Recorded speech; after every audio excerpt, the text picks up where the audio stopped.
thinking or assuming that your wealthy siblings are going to support you forever is a failed strategy.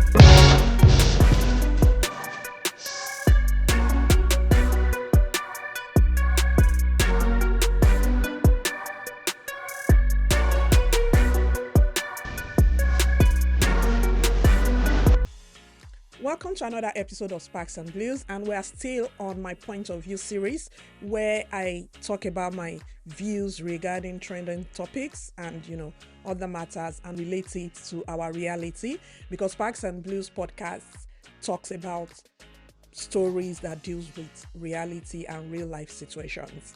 So I would like to really appreciate those of you who have subscribed to our channel and those of you who are following us.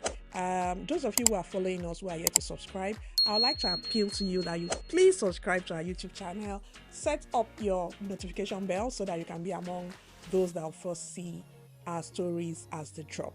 So today I'll be talking about my point of view with regards to the burnaboy and the Cubana Chief Priest situation.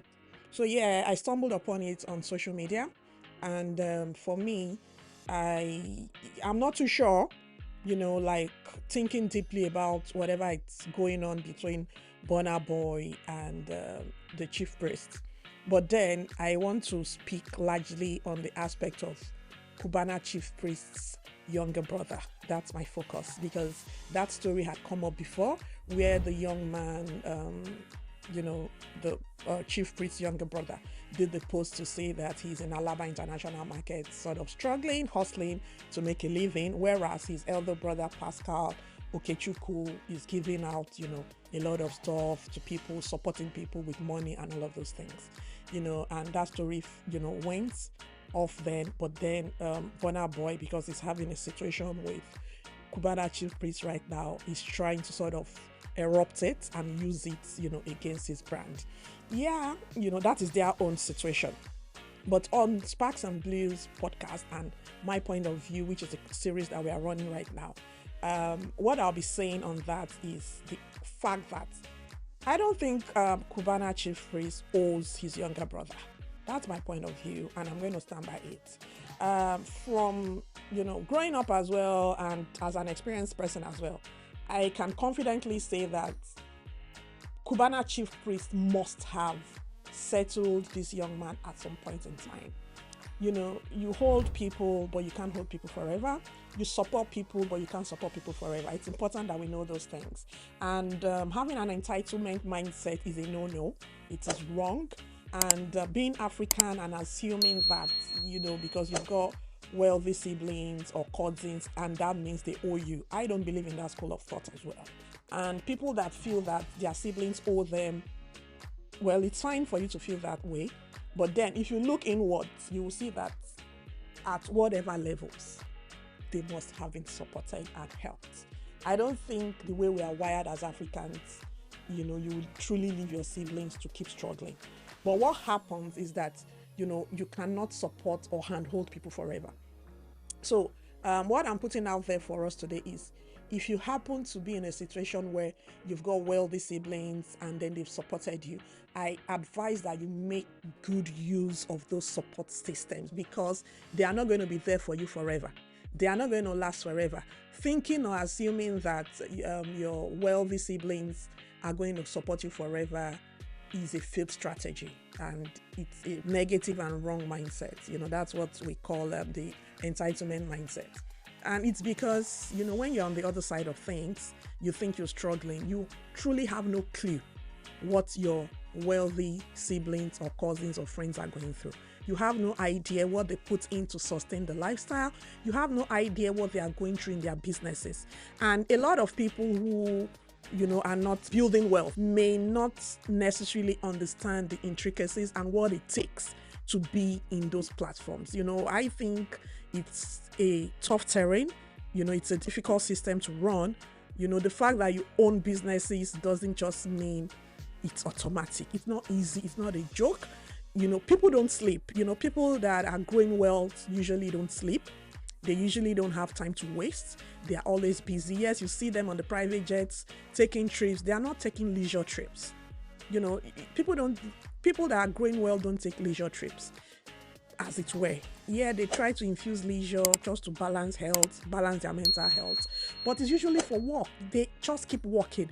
Why? They need to sustain these investments. Is a whole lot. A lot of them have loans. A lot of them have massive investments that are not doing well, that are troubling them, but you wouldn't know. So you come up with your own situation and think that, your siblings or your cousins or your friends owe you. No, no, no. I can say categorically, as an African who grew up in Africa, I know that there is hardly ever an African, be it your sibling, your friend, or cousins, and all these kinds of people, who have not made attempts to support those that are coming up or those that are below them. It's like a system thing, it's like a culture. They always must have helped, try to set them up, do things. And I know for the tribe where Cubana Chief Priest comes from, it is even common. They don't leave their brothers. So I'm not related to them, I'm not close to them, but I know that he must have settled this guy, and probably, this guy just couldn't make a headway, and he's not going to live for him, live with him or live on his behalf forever. He has to also move on with his life. So that's the area I want to come in from. Whatever is going on between burnaboy and Cubana Chief Priest is their own private whatever. But I'm latching onto this subject because I wanted to speak and share my point of view about having an entitlement mindset when it comes to your siblings, your cousins, or your friends. I don't think it's right. I don't think it's proper. If you've got a chance where somebody that is wealthy try to help you, I think it's important that you don't miss out. You take and hold on to that opportunity and make good use of it. What usually happens is these people that you try to help, a lot of times, not all the time, a lot of the time, they remain under or go back under because they are unable to pay the price of what it takes to grow wealth. It's a big price. It's a big system. It's hard. It's difficult. It's a turbulent journey. It's not an easy one. So even when you are trying to bring them along with you, they just cannot move with you. And at the same time, they are not happy with where they are. So it's a situation of you having to pay the price, and they don't want to pay the price, and then they begin to judge you. I think it's important that people get used to being judged these days. I don't think there's anything wrong with it. For anybody that cares or has the time to dig in and check further, you would see that these people that always judge their rich cousins or family members or friends have been helped, and there must have been proof of them being helped at some point, but they just couldn't fit in or move away from the level. So, and there's levels to life. I think if you've chosen your path, then I think you should embrace it, rather than calling out people to say people have not helped you, people refuse to help you. If you check properly, it's a lie. At some point, I remember my father telling me something, and it didn't make meaning to me, but I later began to say it. So my father said something to me. He said that a lot of downtrodden people that you see around that do the downtrodden jobs in your place of work, if you investigate further, you would see that a lot of them, not necessarily all, but a lot of them, or a good number of them, had better chances than you did, had better opportunities than you did. But what happened was that what made the difference that is making you lead them or making you their superior is that they failed to pay the price at the time they needed to pay the price.